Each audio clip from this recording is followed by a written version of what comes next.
아이들 만나고 정신없이 뛰어왔고요. 오후 예배 때 이렇게 불러주셔서 너무 감사합니다. 제가 청소년들만 만나고 다니다가 이렇게 어른들을 만나게 되는 일들이 이제 가끔 있는데 약간 잘 몰랐었는데 청소년들을 워낙 만나고 뛰어다니다 보니까 어른들의 눈에는 제가 조금 어려 보이나 봐요. 그래서 네, 어른들 강의 가면 좀 뭔가 증명이 돼야 되잖아요. 좀 뭔가 강사 같고 그래야 되는데 저는 강의 가면 새신자 카드 주시거든요. 교회 다니게 안 생겼나 봐요. 그래서 어른들은 할 수 없이 증명을 좀 해드려야 돼서 그렇게 어리지는 않고요. 저희 집에 딸이 2명 있는데 22살 고3이거든요. 그래서 애도 키워봤고요. 그 극동방송에서 천국을 사는 사람들이라는 드라마가 있어요. 극본 오선화 나오는 애가 저거든요. 그래서 교회도 다니는 애예요. 그래서 너무 어른들은 제가 강사 같지 않은데라는 눈빛들이 있어서 증명을 좀 해드리고 해야 그래도 좀 보아주시더라고요. 그래서 증명을 드리고, 그래서 제가 청소년들을 좋아해요. 애들은 별로 그런 게 없거든요. 애들은 안 듣는 것 같은데 듣고 여러분들은 듣는 것 같은데 안 들으시잖아요. 그래서 네, 좀 들어주십사 앞에 좀 증명을 해드리려고 합니다. 네, 저는 작가이고요. 그냥 글만 쓰는 사람이었고 초등학교 때부터 글 쓰는 거 외에 별로 소망이 없고 희망이 없고 그냥 항상 짱박혀서 글만 쓰던 인간이었어요. 그럼 제가요 고3 때 교회가 갑자기 가고 싶었어요. 근데 저희 집은 교회를 다닐 수가 없는 집안이에요. 왜냐하면 저희 아버지가 입버릇처럼 예수쟁이는 안 돼, 교회는 안 돼라고 말씀하셨거든요. 그건 사연이 있었어요. 저희 아버지의 형제들, 그러니까 저희 아버지의 아버지, 그러니까 저희 할아버지죠. 할아버지의 형제가 7남매셨는데요. 그 형제 중에 단 한 명만 교회를 다녔대요. 우리 할아버지의 동생, 우리 할아버지가 너무 아끼던 동생. 근데 이 작은 할아버지가 교회를 다니시더니 너무 은혜를 받고 목사님의 길을 걷게 되신 거예요. 주의종의 길을 걷게 되신 거예요. 그런데 어느 날부터 오더니 제사하는데 절을 안 하고요. 형님 이런 거는 하는 거 아니에요 라고 반항을 처음으로 하고요. 그러니까 저희 할아버지 눈에는 너무 이 아이가 예수를 믿고 버릇 없어진 케이스가 된 거예요. 그런데 또 하필 일찍 돌아가신 거예요. 저희 할아버지의 그 의식 속에 예수쟁이가 되면 버릇도 없어지고 일찍 죽어. 그건 할 게 못 돼라고 생각하셨대요. 그래서 유언처럼 돌아가시는 날도 예수쟁이는 우리 집안에 없다 라고 말씀하신 거예요. 그래서 저희 아버지가, 할아버지를 너무 사랑하셨던 저희 아버지가 저희한테 야 우리 집안은 예수쟁이는 없다라고 얘기하셨는데, 제가 고3 때 왜 교회가 가고 싶었냐면 제가 꼭 월요일 날 이제 학교에 오면 친구들이요, 몇 명 3, 4, 5 모여있는 친구들이 교회 얘기를 하는 거예요. 여러분 그거 아세요? 믿지 않는 사람들은 성경을 읽기 전에 믿는 사람을 읽어요. 여러분들이 어떻게 읽히느냐가 전도가 달린 것이지 성경을 읽게 해주는 것에 전도가 달린 거 아니거든요. 여러분들이 교회에만 웃으세요. 제가 만나는 청소년 한 명이 한 얘기예요. 우리 엄마는 교회에서만 웃어요. 교회 가고 싶지 않죠. 집에 오시면 걸레 던지는데요. 가고 싶지 않죠. 우리의 삶이 읽혀요. 그 3, 3, 5 모여있는 친구들이요 너무 밝았거든요. 이 친구들의 밝음이 너무 부러웠는데 이 친구들이 맨날 월요일마다 교회 얘기를 하는데 그 교회 얘기 중에 제 귀에 딱 꽂힌 이야기가 있었어요. 뭐냐면 교회에요 드럼 치는 오빠가 엄청 잘생겼대요. 드럼 치는 오빠 인기 원래 많잖아요. 덕양중앙교회도 드럼 치는 오빠 인기 많죠? 네. 네. 그래서 그 오빠가 잘생겼다는 이야기에 귀에 꽂혔어요. 근데 저는 잘생긴 사람보다 귀여운 사람을 좋아하거든요. 그때 막 데뷔했던 막 인기가 막 올라가고 있는 개그맨이 있었어요. 신동엽 씨라고. 신동엽 씨 별명이 모여라 눈코입이거든요. 눈코입이 모여 있어서. 근데 자기네 그 드럼 치는 오빠는 잘생기기도 했는데 귀엽기도 해서 너무너무 오목조목하대요.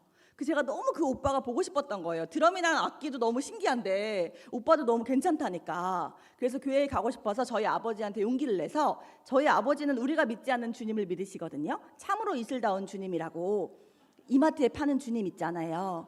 너무 많이 믿으셔가지고 그 주님에 취해 계실 때 말을 걸면 혼나요. 그래서 좀 멀쩡하실 때가 별로 없는데 멀쩡하실 때 제가 말씀을 드렸어요. 아빠, 제가요 교회를 너무 가고 싶은데요, 교회를 가면 안 될까요? 그래서 우리 아버지가 벌떡 일어나서 뭘 가져오셨어요. 뭐냐면 당구 큐대요. 저희 집이 회초리였거든요. 당구 칠 때 쓰는 막대기를 가져오셔서 회초리를 때리시는 게 저희 아버지의 벌칙이었어요. 근데 저희 아버지 권투하셨거든요. 정말 너무 아파요. 그래서 다시는 교회 가겠다는 얘기를 못 하겠다라고 생각했거든요. 다음 주에 제가 집에 왔더니 저희 아버지가요 학교 다녀왔습니다 하는 저한테 이렇게 말씀하셨어요. 너 교회 가고 싶다 그랬지? 저 앞에 있는 성장교회를 가, 이러시는 거예요. 저는 반대로 말씀하시는 줄 알았어요. 왜 어른들 기분 나쁘면 너 공부하기 싫다 그랬지? 야 공장 가서 기술이나 배워 공부하지 마 막 이러시잖아요. 기술은 쉬워요? 기술도 어려워요. 근데 반대로 말씀하시는 게 있단 말이에요. 그래서 반대로 말씀하시나 보다 싶어서 무릎을 꿇고 아버지 잘못했어요. 제가 다시는 교회 가겠다고 안 그럴게요 그랬거든요. 저희 아버지가 아니 진짜 가라고 그러는 거예요. 무슨 일이 있었냐면요. 저희 동네에 교회가 있었어요. 작은 교회였고요. 여기 덕양중앙교회 반 정도 되는 규모였어요. 개척을 막 하신 거예요. 그때 당시에 성도는 20명 안팎이었고요. 저희 목사님의 부흥의 소원이 있으셨대요. 정교인이 200명. 왜 그러냐고 여쭤봤더니 목자가 양의 이름을 알아야 되는데 나는 200명까지밖에 외울 자신이 없으시대요. 양의 이름도 모르는 목자가 어딨냐. 내가 양의 이름을 외워야 되는데 그럼 200명만 부흥시켜 달라는 게 이 목사님의 기도셨던 거예요. 그래서 항상 주보를 200장 좀 넘게 인쇄하셨대요. 그러면 그 주일날 성도들 나눠주고 나면 200장 정도 남잖아요.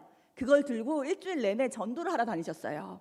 뭐 사탕 같은 거 들고 주보 같은 거 들고 하면서 주보를 주면서 예수 믿으세요, 예수 믿고 천국 가세요를 하신 거예요. 그러다가 동네에 아파트가 생긴 거예요. 그래서 그 집에 벨을 누르면서 누가 나오면 또 예수 믿으세요 이렇게 전도를 한 거죠. 그런데 이상하게 한 집만 한 번도 사람이 나오지 않는 거예요. 그게 저희 집이었어요. 왜냐하면 저희 아버지는 참으로 이슬다운 주님을 섬기시니까 일을 안 하셨어요. 그래서 항상 주무셨어요. 그 오전 시간에는. 그럼 저희 엄마가 일을 해야 되는데 저희 엄마가 무슨 일을 하셨냐면 남대문 시장에 새벽 장사를 하셨거든요. 그러니까 엄마는 새벽에 나가서 낮에 들어오세요. 장사를 다 하고. 그러니까 엄마는 안 계시고요. 저희들은 학교 갔다, 저랑 제 동생은 학교가 있잖아요. 그러니까 아무도 없는 거예요. 근데 저희 목사님 생각에 꼭 이 집만은 꼭 전도하고 싶었대요. 그냥 무슨 마음인지 모르겠지만. 그래서 항상 벨을 누르고 사람이 없으면 그 문을 붙잡고 보혈 찬송도 부르시고 기도도 하시고 그렇게 항상 그 집을 문을 잡고 그러고 지나가셨대요. 그러니까 어느 순간 이 집은 안 열리는 집이잖아요. 그렇게 한 두세 달이 지났는데 어느 날 그게 언제였냐면요. 제가 교회 다니겠다가 그런 다음 주에 벨을 눌렀는데 저희 아버지가요. 목이 말라서 나오다가 벨소리를 들은 거예요. 그 주님을 섬기면 목이 자꾸 마르대요. 그래서 물을 드시려고 나오다가 벨소리를 들었는데 우리 같으면 누구세요? 물어보고 열죠. 저희 아버지는 성질이 급하시거든요. 그리고 무서울 게 없으니까 누구세요? 그리고 열은 거죠. 그리고 저희 목사님이 너무 반갑잖아요. 3달 동안 안 열리던 문이잖아요. 너무 전도하고 싶었던지 너무 반가우셔가지고 주보를 주면서 예수 믿으시라 그런 거예요. 저희 아버지 예수쟁이 싫어하잖아요. 그래서 저희 아버지가 짜증이 나가지고 그 주보 뭉치를 치면서 나가라고. 우리 집에 예수쟁이는 없다고. 어디 재수없게 소금 뿌려야겠다고. 그리고 문을 닫으려고 했는데 우리 아버지가 툭 친 주보 뭉치가 떨어진 거예요. 그럼 이거는 이 사람 거잖아요. 그러니까 어쩔 수 없이 그걸 막 주워주면서 다시는 오지 말라고.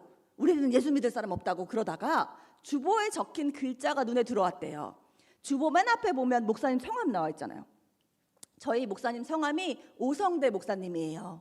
제가 오선화거든요. 막 주워주다가 이게 당신 이름이요? 그러신 거죠. 예, 제 이름입니다. 오 씨예요? 네. 어디 오 씨예요? 네, 저희 아버지가 어렸을 때부터 저희한테 동복오 씨를 만나면 친척이라고. 오 씨는 동복오 씨가 너무 적은데 저희가 동복오 씨라서 동복오 씨를 만나면 친척이라고 그러셨는데 저희 목사님이 동복오 씨입니다 그러신 거예요. 그리고 족보를 따져보는데 저희 목사님도 워낙 유교 집안에 자라서 막 몇 대 손 무슨 돌림자 이런 걸 다 아신 거예요. 하는 것마다 대답을 하시다가 끝에 맞춰보니 저희 아버지의 조카뻘인 거예요. 목사님이. 근데 행패는 부렸죠. 예수쟁이가 되면 안 되죠. 근데 조카긴 하잖아요. 그 저희 아버지가 그러셨대요. 내가 우리 아버지의 유언으로 예수쟁이가 될 수 없는 사람인데 사실 우리 큰딸이 지난주에 교회를 가고 싶다고 하긴 했고 조카가 교회를 하고 있다는 건 우리 아버지도 몰랐을 테니까 그럼 내가 우리 딸만 보내주겠으니 다시는 우리 집에 오지 마시오 그런 거예요.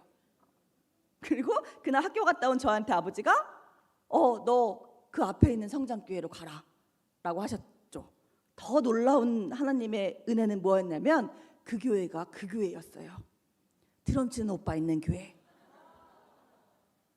그래서 한동안 드럼 치는 오빠를 보러 교회에 갔다가 수련회에 가서 하나님을 만나게 돼서요. 제가 아무리 바빠도 수련회 강의는 요청 오면 되도록 다 가려고 하거든요. 수련회 때 제가 받은 은혜가 너무 커서 그 수련회를 갔다 온 다음부터 하나님을 믿게 됐던 역사가 있어요. 하나님의 계획하시면 너무 놀라워서요, 여러분. 도대체 어떻게 계획할 수 없다는 건 전 처음부터 알았거든요. 저는 나중에 그렇게 되고 엄마를 제가 마지막에 얘기 드릴 텐데 엄마를 전도했어요. 근데 엄마를 3개월 만에 하나님 데려가시는 거예요. 여러 가지 일들을 겪고 일찍 결혼을 했거든요. 저희 아버지랑 못 살겠어서. 그래서 일로 도망을 왔는데 저희 시아버지도 알코올릭이세요. 저는 교회 다니면 안 그러실 줄 알았는데 교회를 다니시는 알코올 중독, 저희 친정 아버지는 교회를 안 다니시는 알코올 중독. 그 사이에 살면서 너무 힘들었거든요. 아기가 생겼어요. 너무 힘든 거예요. 내가 이 상황에서 아기를 낳을 수가 없겠는 거예요.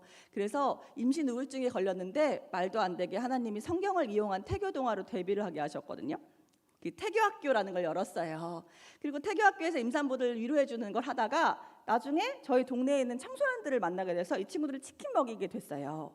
너무 안 어울리잖아요. 낮에는 오전에 산모님들 우리 클래식 들어요 이러고 있다가요, 저녁에 애들 이놈의 시끼야 하면서 잡으러 다니는 거예요.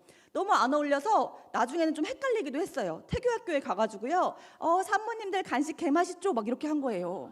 제가 말투가 청소년 돼가지고 너무 헷갈리는 삶을 살게 하니까 하나님한테, 하나님 시간도 없는데 나도 글 쓸 시간도 없고 내가 좀 돌봐야 되는데 왜 이렇게 정신없는 걸 시키냐 그랬거든요. 그때는 답을 안 주셨는데 제가 몇 년 전에 아빠 없이 아기를 낳은 친구들을 데리고 여행을 갔거든요. 그 미혼모 친구들을 만나면서 하나님이 이 계획도 있으셨구나. 청소년의 마음을 가지고 있지만 엄마가 된 자들을 보살필 기회를 주시더라고요. 하나님 하나도 버리시지 않고요. 나는 도대체 왜 나한테 이런 일이 있지? 하는 것까지 다 깨워 맞추셨는데요. 어느 날 커피숍에 가가지고 냅킨 있잖아요. 커피숍 가면 만나기로 한 아이가 늦어서 그 냅킨을 펴고 놀고 있었거든요. 시간을 때우느라고. 딱 펴보니까 냅킨이 한 면이었는데 네 면으로 펴지더라고요. 하나님은 네 면을 다 보고 계획하시는데, 그렇게 큰 그림인데 우리는 한 면도 다 보지 못하고 있어서 도대체 왜인지 모르는 날들이 진짜 많았던 거구나 라는 생각이 들었어요. 전 청소년들을 만나는 사람이기 때문에 부모님들을 많이 만나요. 어른들을 만나게 돼요. 그러면 본인의 계획이 이루어지지 않아서 짜증을 내세요. 제가 한동안 크리스천 부모님들은 상담을 안 했어요. 왜 그러냐면 하나님을 믿는 부모님들은 내가 하나님의 계획하심이 있다는 걸 믿어요. 나의 있는 모습 그대로를 사랑하신 하나님을 믿어요. 내 자식의 있는 모습 그대로 사랑하시는 하나님을 믿어요. 그런데 내가 얘의 있는 모습이 싫대요. 이상하지 않으세요? 내가 나의 있는 모습을 사랑하는 신을 믿어요. 내 신이 이 아이도 너무 소중한 피조물로 지으셔서 하나님의 계획하심 안에 이 아이가 얼마나 잘 성장할지 우리는 기대만 하면 되는 건데 내 눈 안에 이 아이가 안 될 것 같아요. 그래서 믿는 부모님들이 이렇게 얘기하세요. 너 이래갖고 나중에 저 자식 못 먹여 살려? 어떻게 알아요? 너 이래갖고 나중에 직장이나 가겠어? 어떻게 알아요? 여러분, 신만이 알 수 있는 영역이에요. 우리가 내다볼 수 없잖아요. 근데 우리 한 인간의 요만한 경험을 가지고 마치 내다볼 수 있는 것처럼 너 이렇게 하면 키 안 커. 어떻게 아세요? 알 수 없어요. 그런데 내 계획함 안에 이 아이가 들어와 있다고 생각하나 봐요. 우리는 그냥 한 면만 보고 있는데요.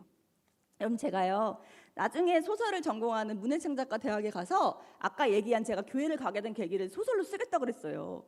저희 교수님이 안 된대요. 왜요? 그랬더니 사실이지만 사실 같지 않대요. 그걸 리얼리티라고 하는데 사실이지만 사실 같아야 되는데 사람들이 읽었을 때 에이 이런 일이 어떻게 있어? 그럴 것 같다는 거예요. 여러분, 하나님 믿으시잖아요. 그런 일 되게 많지 않아요? 어떻게 이런 일이 있어? 그런데 이상하게 우리가 자녀의 일은 그걸 대입하지 않아요. 넌 안 돼. 왜? 지금 만화 읽으니까, 지금 예배 늦으니까, 지금 어떠니까, 내가 정한 조건을 그것에 부합하지 않으니까 조건 없이 사랑하시는 신의 사랑이 너한테는 가지 않을 거야 라고 얘기하시는 거예요. 너무 이상하지 않으세요? 여러분, 하나님의 계획하심을 믿으셔야 돼요. 여러분, 교회 여러분 눈으로 보기에 좀 날라리 같은 아이도 올 거고요. 쟤는 무슨 와서 라면만 먹는 것 같은 애도 올 거예요. 근데 그 아이에게 심어준 하나님의 계획은 냅킨을 펼치는 내면을 한꺼번에 보는 사람도 어떻게 가늠할 수 없는, 절대 우리의 육안으로는 볼 수 없는 계획하심이 있는데 우리가 기대하지 않아서 그 아이들을 놓쳐요. 어떤 어른은 그러거든요. 너 여기 와서 라면만 먹는 것 같다? 그 말 하나에 아이가 오지 않아요. 제가 처음 청소년들을 만나는 게 15년 전이거든요. 그때 아이들이 그랬어요. 쌤, 저 교회 갔다 올게요. 왜? 교회 가면 저희 목사님이 아빠 같아요. 우리 쌤이 엄마 같아요. 이런 얘기 많이 했거든요. 지금은 엄마 아빠 없는 친구들이 저 교회는 오라고 하지 마요 그래요. 왜? 가면 저만 엄마 없어요. 가면 저만 아빠 없어요. 얼마 전에 한 친구가 저한테 그랬어요. 쌤, 저 그렇게 문제 아니죠? 응. 근데 교회에만 가면 되게 문제아로 보셔서 못 가겠어요. 여러분, 우리가 거룩을 좀 잘못 알고 있어요. 겉으로 뭔가 판단되어서 저 아이가 뭔가 보호자가 없는 것 같으면, 저 아이가 뭔가 공부를 안 하는 것 같으면, 저 아이가 뭔가 떠드는 것 같으면 쟤는 마치 미래가 없는 것처럼 세상에서 그렇게 말하거든요. 세상의 말을 일주일 듣고 오셔서 교회 하루만 오셔서 그런가 봐요. 막 말씀을 들으시는데도 아니야, 쟤는 하나님의 계획하심이 없는 것 같아 라고 얘기하세요. 여러분, 우리의 눈에 보이는 게 절대 다가 아니거든요. 여러분 눈에 이상해 보이면 보일수록 하나님의 계획하심이 훨씬 더 넘어서 있어요. 저는 그런 예들을 10만 개는 들 수 있거든요. 저를 하나님께 이끄신 하나님의 계획하심 정도라면 이 아이에게 얼마나 치밀하게 계획하실지 상상할 수조차 없고, 여러분들이 아무리 똑똑하셔도 그걸 예상할 수 없는 깊이로 우리 다음 세대에게 그 계획하심이 있어요. 네. 그걸 믿어주시는 거예요. 지금 답을 찾아주시는 거 아니고요. 그거 믿어주시는 거예요. 저는요, 교회를 다니게 됐어요. 그리고 처음에는 드럼 치는 오빠를 좋아하다가요, 나중에는 언니들이 너무 좋아졌어요. 저는 단아함이라는 건 1도 없는 사람이거든요. 그래도 교회에 강의 온다고 조금 이렇게 깔끔하게 입고 그랬지만, 보통 때는 야상 같은 거 입고 뛰어다니면서 청소년들 잡는 사람이라고 가지고요. 단아함도 진짜 없고요. 청소년들 만나면 말이 빨라야 되거든요. 애들은 느리면 못 듣거든요. 그래서 지금 되게 느리게 하는 거거든요. 얼마나 얌전하지 않겠어요. 얌전함이라는 찾아볼 수 없어요. 언젠가 어떤 시골교회 갔더니 마이크가 고장났더라고요. 제가 목사님께 괜찮다 그랬어요. 저는 목소리 낼 수 있거든요. 근데 왜 마이크 있어도 되게 이슬만 먹고 말하는 것 같은 언니들 있잖아요. 막 율동도 되게 선도 예쁜 언니들이 제 눈엔 너무 예뻐 보이는 거예요. 그래서 언니들하고 친해지는 것이 저희 청년부의 기쁨이었거든요.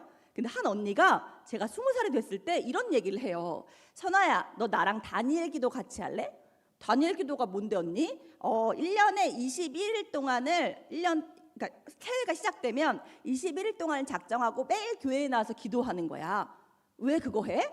그냥 나는 새해 그런 걸 하면 뭔가 마음도 더 우선순위도 주님께 결정되는 것 같고 마음도 안정되고 좋아서 21일 동안 작정하고 기도를 하는데, 이번에 다니엘 기도를 준비하는데 왠지 너랑 같이 하고 싶은 생각이 자꾸 드는 거야. 근데 언니 알다시피 나 고3 때부터 교회 다녀서 기도하는 법도 잘 모르고 그런 거 어떻게 할지 잘 모르는데, 그냥 너가 시간이 될 때 교회에 나와서 기도를 하는 건 21일 동안 매일 하면 되는 거야. 하나님은 솔직한 언어를 좋아하시기 때문에 너가 솔직하게 기도하고 싶은 걸 하면 돼. 그렇게 비교 방법을 알아가면 되는 거야. 그럼 진짜 21일만 하면 돼? 그럼 21일 딱 안수하면 언니가 홍대 가서 스파게티 사주고 맛있는 거 사주고 데이트하자. 언니랑 데이트하고 싶은 생각으로, 언니랑 1대1로 만나고 싶은 생각으로 그걸 작정하기로 했어요. 그런데 저는 대학교 가서 사실은 꿈이 있었거든요. 저희 아버지가 드시는 참으로 이슬다운 주님을 맛보고 싶었어요. 왜 그랬냐면 제 생각엔 되게 단순했어요. 우리나라에 참으로 이슬다운 주님이 100병이면 우리 아버지가 50병은 드시는 것 같았거든요. 그럼 제가 30병만 먹으면 20명밖에 안 남잖아요. 그 약간 좀 그런 술을 줄이고 싶은 마음이었어요. 그런데 여러분, 이것도 유전인지 너무 잘 먹는 거예요. 제가 대학교에서요, 별명이 천연기념물이에요. 왜냐면 저 담배 안 피거든요. 담배 안 피는 인간이 한 명도 없는 거예요. 글 쓰는 인간들이 좀 그래요. 담배만 안 펴도 이미 너무 얘가 순수한 아이인 거죠, 저는. 그러니까 술은 너무 당연한 거였어요. 그래서 제가요, 연세대 앞에서 술대회라는 걸 했거든요. 그 참으로 이슬다운 주님을 500잔에 딸고요. 그 500cc 컵 있잖아요. 500cc 컵도 아시면 안 돼요. 그게 약간 그런 용도이기 때문에 따라서 원샷을 하고 코끼리 바퀴 10바퀴를 돌고 딱 똑바로 쓰면 1등이에요. 제가 1등 했거든요. 2번이나 1등하면 그 소주 한 박스가 경품이에요. 그래서 선배들의 사랑을 엄청 받았어요. 여러분, 교회에 와서 이런 얘기 해준 사람 별로 없거든요. 제가 평민이라서 가능한 거예요. 처음이자 마지막이라고 생각하고 들으세요. 자, 그러다가 21일 동안도 분명히 술을 마시는 날이 있었을 거 아니에요. 동아리 모임도 있을 거고 술대회 한 날도 있을 거고, 그래도 언니랑 약속을 했으니까 술을 먹어도 갔어요. 저희 교회에 목사님이 계속 불을 켜놓으시고 반주 음악을 틀어놓으셨거든요. 그리고 매일 밤에 기도를 하셨어요. 철야를 매일 하셨는데, 그래서 항상 집에 가다가 항상 들려서 기도를 했는데, 저희 상가교회였어요. 방음이 너무 잘 되고 냄새가 너무 잘 전파될 것 같으니까 항상 술을 마시고 가면 양심이 있어서 그 복도에 앉아서 기도를 했어요. 그러면 반주기 소리, 기도 소리 들리잖아요. 그리고 술을 안 먹고 예쁘게 하고 간 날은 교회 안에 들어갔어요. 그렇게 21일이 다 돼 가는데 마지막 21일째 되는 날이요. 제가 정말 막 예술계에 있는 예술대학의 다른 학교까지 다 모인 거예요. 막 음악하는 사람, 글 쓰는 사람 막 다 모여가지고 너무 즐거운 판이 벌어진 거죠. 빠질 수 없잖아요. 거기 멋진 오빠들도 많으니까. 이미 드럼 치는 오빠는 안 좋아졌거든요. 그래서 마음이 바뀌었단 말이에요. 그래서 막 즐겁게 놀다가 저는 기억이 안 나요. 제가 벌떡 일어나서 나 교회 가야 돼요 그랬대요. 그리고 오다가 전봇대랑 한번 인사를 한 것 같긴 해요. 그리고 교회에 갔는데 그 정신에도 들어가면 안 되잖아요. 안에 권사님 한 분과 저희 목사님이 기도를 하고 계셨거든요. 근데 다 늦었으니까 다 가시고, 그래서 제가 복도에 무릎을 딱 꿇었어요. 그리고 이제 기도를 하려고 눈을 딱 감았는데 제 마음에 되게 이상한 마음이 들려왔어요. 사랑한다라는 마음이었어요. 저는요 한 번도 세상에 태어나서 사랑한다는 말을 들어본 적이 없었을 때거든요. 그런데 목소리도 아니었고요. 뭔가 투명한 팔이 나를 안아주는 것 같은 사랑한다라는 마음이었어요. 근데 너무 싫었어요. 왜요? 저 그때 되게 더러웠거든요. 막요 친구들이 막 여기다 토해가지고 막 냄새도 나고요, 막 술 냄새도 너무 났고요, 막 술 먹다가 막 또 주정 부리다가 울어가지고 막 여기 속눈썹도 떨어져 있었고요. 제 모습이 너무 사랑스럽지 않은 모습인 거예요. 그 제가 하나님께 그랬죠. 하나님, 오늘은 아닌 것 같아요. 저 이런 느낌이 처음인데, 아니 제가 어저께도 되게 예쁘게 화장하고 원피스 입고 왔는데 왜 어저께는 안 오시고, 오늘은 진짜 아닌 것 같으니까 제가 내일 술 안 마시고 예쁘게 하고 올 테니까 그때 다시 이 마음을 주세요. 그랬는데 다른 마음은 하나도 또 안 들리고요, 또 사랑한다라는 마음이 들리는 거예요. 제가 또 화를 냈어요. 하나님, 오늘은 아니라니까요. 아니 내가 하다못해 미팅을 나가도 이런 모습은 아니잖아요. 근데 하나님이 처음 느껴지는데 이건 아닌 것 같아요. 아니에요. 또 사랑한다라는 마음이 들리는 거예요. 하나님 진짜 아니라고요. 막 짜증을 내고 있는데 우리 권사님이 이제 집에 가시려고 기도 마치고 나오다가 저를 보신 거죠. 얘가 몸은 너무 더럽죠. 술 냄새는 나죠. 막 엉엉대고 있잖아요. 너 선아 아니니? 왜 그러니? 제 권사님한테, 권사님, 하나님이 미치셨나 봐요. 저를 사랑하신대요. 그랬어요. 권사님 눈엔 제가 미친 것 같겠죠. 그렇잖아요. 그래서 얼른 가서 강단에서 기도하고 있어 목사님을 부르신 거예요. 목사님 나와보시라고. 지금 우리 청년부 선아가 이상한 것 같다고. 목사님이 나오셨어요. 목사님 똑같이 물으셨어요. 선아야 왜 그러니? 제가 목사님께 똑같이 대답했어요. 하나님 미치셨나 봐요 목사님. 저 지금 되게 더러운데 저를 사랑하신대요. 목사님이 저를 이렇게 안아주시면서 이렇게 말씀하셨어요. 내가 하나님의 마음을 받아 이 모습 그대로의 너를 사랑한다. 너무 짜증이 나는 거예요. 지금 들킨 것도 짜증 나잖아요. 저 복도에서만 기도하고 몰래 가려고 했는데 너무 짜증이 나는데, 목사님 아니요 지금 오늘 아니라니까요. 근데 목사님이 아무 말씀, 다른 말씀 아는 어떤 잔소리도, 아니 혼낼 수도 있잖아요. 애가 술 냄새 나잖아요.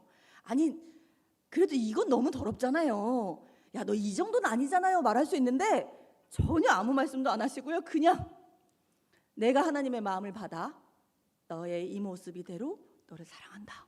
그 말씀만 반복을 하시는 거예요. 제가 어느 순간 미치겠는 거예요. 너무 사랑스럽지 않은 모습인데 저희 권사님은요 집에 못 가시고 애가 미쳤으니까 제 신발을 붙잡고 기도해 주시고요. 막 귀신 들린 것 같잖아요. 춥기도 하시고요. 막 얘가 사탄의 영 물러가게 해달라고 기도하시고요. 하나님, 목사님은 저를 이렇게 안고 내가 하나님의 마음을 받아 네 모습 이대로 너를 사랑한다고만 반복을 하셨어요. 제가 그 품에서 엉엉 울고요. 목사님께 막 다 묻히고요. 새벽 시장까지 꺼이꺼이 울다가 나중엔 제가 소진이 돼서 울음을 멈췄던 기억이 나요. 다음 날 저는 또 동아리 모임이 있었어요. 가지 않았습니다. 왠지 안 될 것 같더라고요. 이 사랑을 받고 내가 또 그렇게 흥청망청 술을 마시면 안 될 것 같다. 그리고 매일 철야를 가기 시작했어요. 21일 작정 기도였는데 그 작정 기도가 이어져서 저희 목사님 매일 철야하셨거든요. 매일 가서, 저희 반주자가 없었어요. 작은 교회니까 반주자를 매번 오라고 할 수도 없고 목사님 매일 하시니까, 그래서 반주기 아세요? 이렇게 노래방처럼 이렇게 옛날에 번호 누르면 진짜 안 맞게 나오던 거 있잖아요. 그거를 저한테 시키셨어요. 그럼 저한테 제 앞에 딱 놔주시면 번호 이렇게 쭉 적어갖고 노래방처럼 주시면, 목사님이 이제 사인 주시면 제가 번호 누르면서, 피아노는 못 치니까 반주기 봉사를 하면서 매일 밤마다 목사님과 기도를 이어갔던 기억이 나요. 그리고 나중에 제가 청소년을 만나게 될 때 저는 이 마음을 가장 전하고 싶었어요. 네 모습 이대로 내가 널 사랑한다는 마음만 들어가면 아이들의 변화는 정말 불보듯이 뻔한 거기 때문에 저는 이 마음만 전하고 싶어서 제가 아이들한테 그랬어요. 야 쌤이 너희가 어떤 모습이든지 교회에 와도 되니까 쌤 시간만 나면 교회에 와 있을 테니까 너희가 언제든지 교회에 와 그랬어요. 그런데 한 친구가요 술에 취해서 온 거예요. 제가 그랬어요. 야 그래도 술 취해서 오면 어떡해. 여러분 진짜 웃기죠. 저 진짜 걔보다 훨씬 더러웠거든요.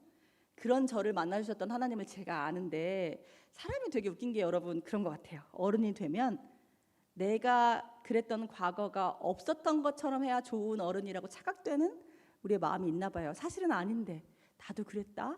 나도 그랬을 때가 있었어가 훨씬 큰 위로인데도 우리는 아무렇지도 않은 척 하고 싶은가 봐요. 제가 걔한테 이렇게 얘기했어요. 야 그래도 이렇게 술 냄새 나게 오면 어떡해. 얘가 저한테 이렇게 물었습니다. 그럼 쌤 저는 술 먹었을 때는 어디 갈까요? 여러분 그러고 생각해 보니까요. 술 먹고 또 술 먹으러 가는 것보다 낫지 않습니까? 술 먹고 게임만 가는 것보다 낫지 않아요? 술 먹고 들어갈 수 없어서 돌아다니고 있는 것보다 낫지 않습니까? 왜냐면 집에 일찍 가지 못해요. 그 아이의 아버지도 저희 아버지와 같은 사람이라 집에 일찍 가면 이것저것 날라오기 때문에 아버지가 주무시고 나서 가야 되거든요. 그러면 교회 오는 게 가장 좋은 거잖아요. 제가 그랬어요. 미안하다고. 쌤이 너보다 훨씬 더럽고 훨씬 취했을 때 하나님이 날 사랑하셨는데 쌤이 미쳤나 봐. 그걸 그새 까먹었어. 어떤 모습이든지 와. 그랬더니 얘는 그 다음부터 술만 먹으면 교회 오기 시작했고요. 제가 그랬어요. 너가 술 먹고 교회 와도 상관없는데 우리가 사람들과 같이 사는 사회니까 예배를 드리거나 그럴 때 냄새가 나면 방해가 될 수 있으니까 다른 분들의 예배에 예의는 지키자. 그래서 걔가 오면요. 여명 808이라는 음료수가 있거든요. 이 음료수 아시면 회개하세요. 숙취 해소 음료여가지고요. 숙취 해소 음료를 먹이고요. 은단을 먹이고요. 페브리즈를 막 뿌려가지고 들어가서 예배를 드렸어요. 3년 동안 그 아이는 술에 취해 왔고요. 3년 후에 그 친구가 처음으로 술에 안 취해서 왔어요. 또 어쩐 일이야? 여러분 우리는 변화를 바라지만 변화를 봤을 때 우리는 바로 인정하지 못해요. 아들이 이렇게 변화하기 바랬으면서 딱 공부하고 있는 모습을 보면 너 뭐 잘못 먹었어? 그러시잖아요. 인정을 안 해주시고 수용을 안 해주시거든요. 이 아이가 술 안 먹고 와서 제가 너무 놀란 거예요. 너 어쩐 일이야? 왜 술도 안 먹고 왔어? 그랬더니 이 녀석이 저한테 그러는 거예요. 그 숙취 해소 음료가 비싸거든요. 쌤, 제가요 편의점에 가서 우연히 그 음료수 가격을 봤는데요. 뭐 5,000원씩 하던데요. 생각해 보니까 제가 먹은 그 병의 값을 더하면 소고기를 몇 번 먹었겠더라고요. 그냥 나 소고기 사주면 안 돼요? 술 안 먹고 올게요. 그럼. 그래서 저희는요 그 돈을 모아서 소고기를 먹기 시작했고요. 그 아이는 그 이후로 술을 먹지 않아요. 우리도 여러분 진짜 죄인인데 진짜 사랑을 어디서 받지도 못할 위인들인데 하나님 사랑하신 거 분명 경험 있는데 이상하게요 우리의 눈으로 걱정돼서요. 더 잘 됐으면 좋겠어서 나보단 더 잘 살라고요. 그런 마음은 맞는데 자꾸 언어가 이상하게 나가요. 마치 이 아이가 그 모습이면 사랑받지 못할 것처럼. 한 친구가 있었어요. 유치부 때 자꾸 친구들을 꼬집었대요. 그러니까 이 아이가 선생님이 고달팠겠죠. 이 아이가 자꾸 꼬집는 게. 그런데 어느 날 새신자 아이를 꼬집은 거예요. 선생님이 너무 놀라서 이 아이를 붙잡고 그러셨대요. 너 자꾸 친구 꼬집으면 예수님이 너 사랑하실까 안 사랑하실까? 이 아이는 안 사랑하신다고 대답했고요. 그 이후로 꼬집지 않았지만 이 아이가 청년부 될 때까지 이 아이의 마음속에 예수님은 사랑할 만한 행동을 해야 사랑하는 사람으로 알고 있더라고요. 여러분 사실 그 아이가 친구를 꼬집으면 고달픈 건 나고요. 이 아이가 얄미운 건 인간이에요. 하나님 안 그러시죠? 아이고 조금 잘못했다고 미워했으면 저는 안 살아있을 거예요 지금쯤. 그렇잖아요. 이분은 조건 없이 사랑을 하시잖아요. 그런데 우리가 조건을 달고 내가 미운 건데 자꾸 하나님을 팔아요. 너 이러면 하나님 싫어해? 너 이러면 예수님 사랑하시겠어? 여러분 진짜 지금은 하나님 파시면 안 돼요. 코로나 이후에 교회에 대한 오해가 쌓여서 아이들이 저한테 그래요. 쌤 어떡해요? 지나가다가 목사님 봤는데 인사 못했어요. 왜? 친구들이 아직 교회를 오해하고 있거든요. 어른들의 잘못으로 아이들이 피해를 보고 있기 때문에 지금은 우리가 믿는 신을 팔면 안 돼요. 어떻게 하시는 걸까요? 민수야 너 친구 자꾸 꼬집고 싶어? 네. 여러분 솔직히 꼬집고 싶은 사람 많죠? 교회 오다가 3명은 꼬집을 수 있어. 그럼 꼬집으실 거잖아요. 전 4명 있어요. 그런데 왜 안 꼬집으세요? 꼬집으면 안 된다는 걸 배우셨죠? 미울 수는 있지만 꼬집으면 안 돼. 그렇잖아요. 아, 꼬집고 싶어? 네, 아이가 끄덕이면 쌤도 가끔 은정쌤 꼬집고 싶은데. 진짜요? 근데 예수님이 알려준 방법이 있다? 뭔데요? 마음속으로 숫자 10을 세고 하나님 오늘은 안 꼬집게 해주세요. 기도하니까 꼬집고 싶은 마음이 잠깐 참아지던데 그거 쌤하고 같이 해볼까? 그 마음을 알아주고 대안을 제시하셔야 되는데 마치 꼬집고 싶은 마음이 전혀 없어야 되는 것처럼, 마치 얄미운 마음은 전혀 없어야 되는 것처럼. 저는 얄미운 사람 다 없앨 수 있으면 종교 만들 거예요. 종교 이름도 지어놨어요. 오작교라고.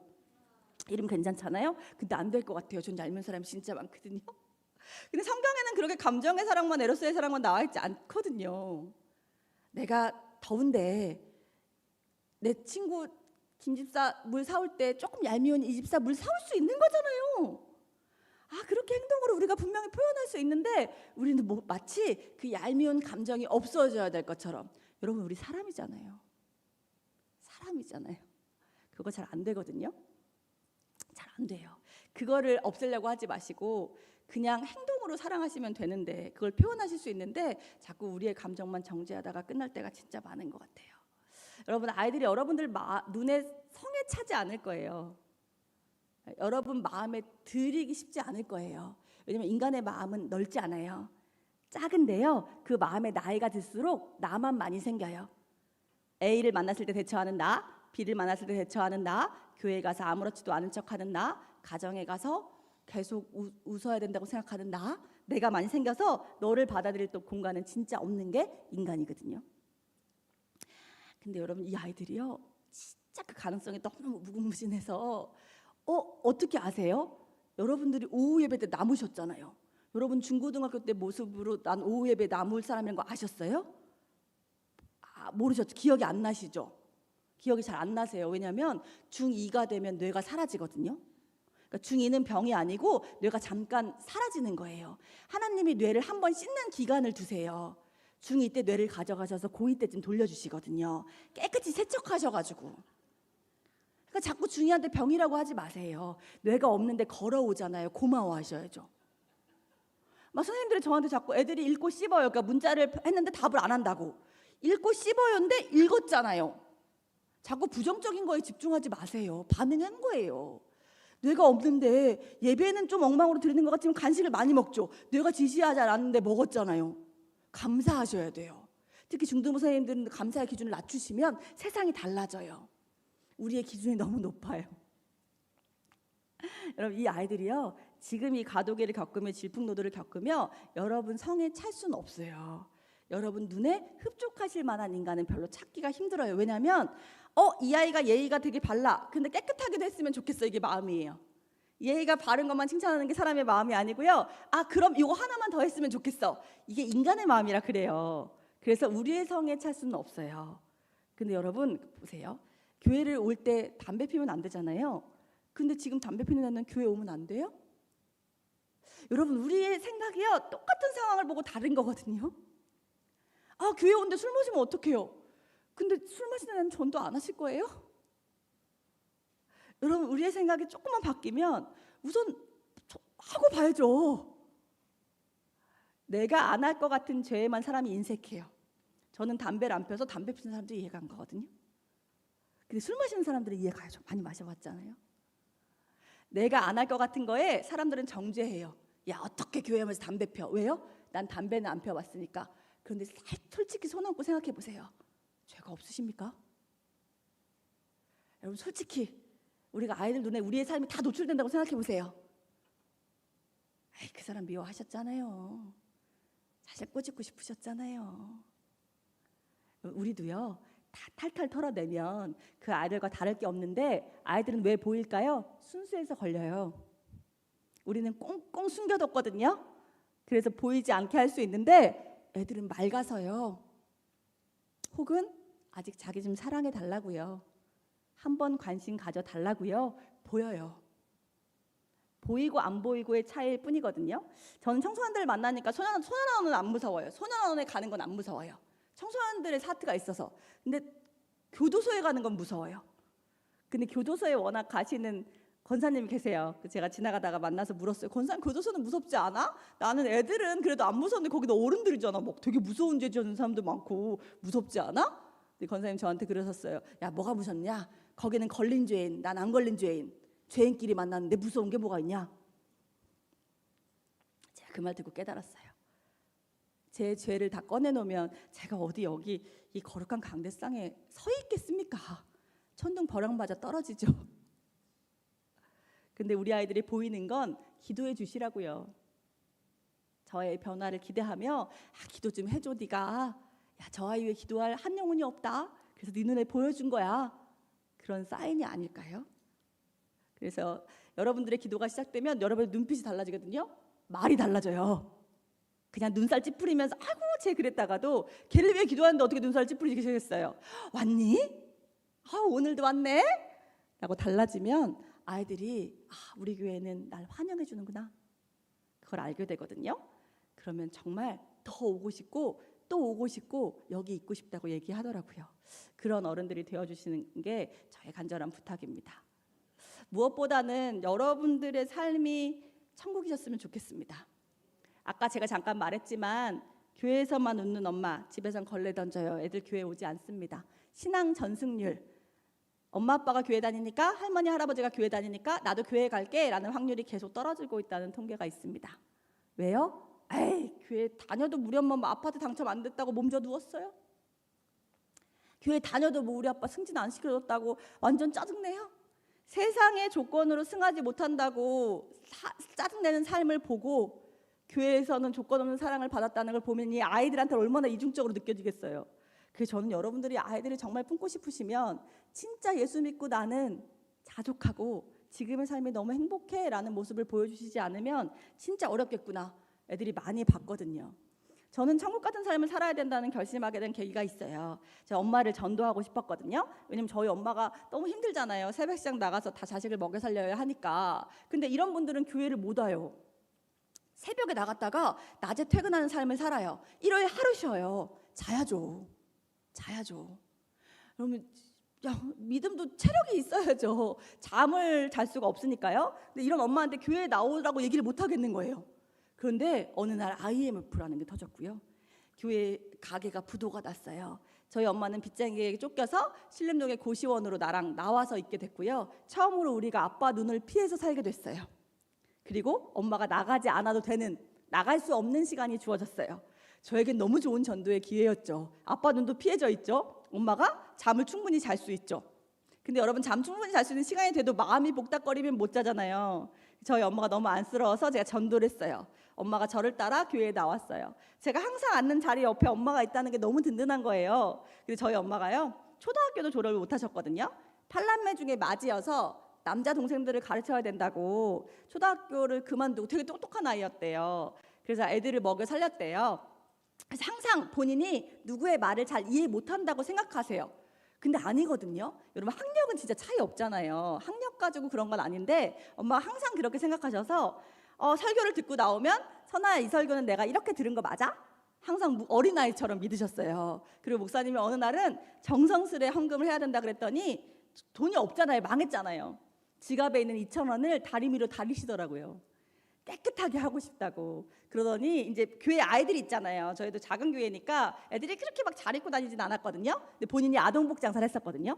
그러니까 창고에 옷은 있잖아요. 창고에 옷을 막 가져다가 깨끗이 빨아가지고 목사님 애들들, 뭐 권사님 집사님 애들들을 막 입혔어요. 그러니까 저희 교회에서는 망해서 온 우리 엄마가 거의 교회의 천사처럼 너무 선물처럼 여겨지신 거예요. 그리고 엄마도 저랑 똑같이 매일 철야 기도를 드리기 시작했어요. 그러다가 저희 엄마의 기도는 유일해요. 저 일 안 하게 해주세요. 남편이 돈 벌게 해주세요.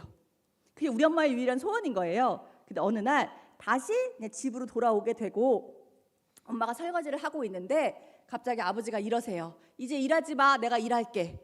드라마에 보면 왜 아버지들 술 드시고 그러는 분이 나중에 깨닫고 돌아오시고 그러잖아요. 본인 힘없으면 돌아오잖아요.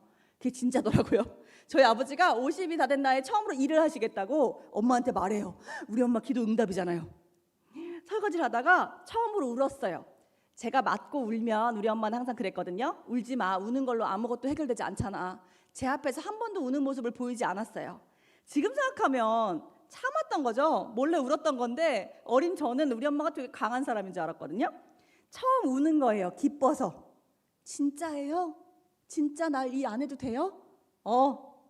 그리고 우리 아버지가요, 철이 갑자기 드시면서 더 좋은 제안을 하나 해요. 아버지 혼자 놀러 다녔거든요. 우리 엄마 새벽 시장 다니느라고 꾸미지도 못하고 그러니까 촌스럽다고. 그런데 갑자기 부부 동반 여행을 가는데 같이 가겠대요. 근데 그동안 한 번도 안 데리고 다녔잖아요. 저 같으면 치사해서 안 갈 것 같은데 우리 엄마는 너무 소녀 같거든요. 나 진짜 데리고 가는 거예요? 그런다니까. 제가 그때 남자친구랑 똑같이 맞춘 난방이 있었어요. 자신 있게 말씀드릴 수 있는 건 지금의 남편이라서. 그 이전 남자친구들은 비밀로 해드릴게요. 그 난방을 빌려달래요. 남자친구랑 저랑 똑같이 커플 난방을 맞춘 건데, 그래서 엄마한테 엄마 이거 산지 얼마 안 됐으니까 10,000원 줘 그랬거든요. 엄마가 3,000원만 주겠대요. 엄마들은 너무 후려쳐요. 10,000원인데 어떻게 3,000원을 깎아요, 그렇죠? 5,000원의 합의를 봤어요. 그리고 엄마는 제가 빌려준 난방을 입고 놀러 갔고요. 강원도로 고속버스 하나를 빌려서 부부 동반으로. 너무 신나서요. 더 신난 건 누구예요? 저랑 제 여동생이요. 엄마 아빠가 없는 2박 3일이잖아요. 너무 신나잖아요. 막 친구들 불러놓고 어질러도 되잖아요. 그래서 너무 신났어요. 그래서 제 동생이 언니 오늘부터 엄마 아빠 없으니까 늦게 자자. 잠 자지 말자. 그리고 영화를 하나 빌려왔대요. 비디오를. 그래? 재밌는 거야? 재밌는 거래요. 그래서 비디오를 넣었는데 얘가 재밌는 거라고 뻥치고 무서운 걸 빌려온 거예요. 전 겁이 되게 많거든요. 제 동생은 겁이 없어요. 근데 한 10분쯤 보면 무서운 건 줄 알죠? 느껴지잖아요. 막 귀신 나올 것 같고. 근데 이 겁 많은 인간들이 호기심은 많아서 귀신이 누군지는 궁금해요. 저건 못 보겠는데 귀신이 누군지 궁금해서 너 저 이 무서운 거 빌려오고 너 진짜 짜증나. 너 저 귀신 누군데? 이거 언제 끝나? 이러면서 보고 있었거든요. 그래서 정말 막 진짜 귀신이 나올 것 같이 막 음산한 음악이 막 나오고 있는데 막 너무 무서워져 가고 있는데 갑자기 밖에서 벨소리가 들리는 거예요. 띵동. 아무도 올 사람이 없잖아요. 엄마 아빠 여행 갔죠? 남동생은 군대 가 있었어요. 그럼 저랑 내 여동생밖에 없잖아요. 제 여동생이 저한테 언니가 나가봐. 이럴 때만 언니인 거 알죠? 이 여동생들이 이렇다니까요. 지가 언제부터 나한테 언니라고 했다고 저보고 나가보래요. 아니야 나 무서워. 그럼 같이 나가보자. 또 띵동 벨소리가 들려요. 나가서 제가 누구세요? 물었어요. 이모래요. 저희 이모. 저희 엄마가 8남매잖아요. 저희 엄마가 첫째, 이 이모가 6째예요. 저희 언니 같은 이모예요. 이 이모 때문에 영화도 처음 영화관도 가봤고 저희랑 되게 잘 놀아줬던 이모. 그 제가 이모야? 그리고 문을 열라 그랬더니 제 여동생이 귀신인지 아닌지 검사해봐야 된대요. 어떻게 검사해? 이모 이름이 뭐야? 연희 이모야. 그러니까 귀신은 이름 모를 거라고. 이모 맞는 거예요? 열었더니 이모가 맞아요. 이모 밤에 웬일이야? 아니 너희들끼리만 있다 그래서 내가 데리고 놀러 가려고 그랬는데 좀 늦었지 이모가 오늘 야근하느라고. 그냥 간단하게 짐만 챙겨서 오면 이모가 가다가 부족한 건 사줄 테니까 놀러 가자. 그리고 너무 신나서 짐을 챙겨서 이모 차에 탔어요. 근데 이모가 이상해요.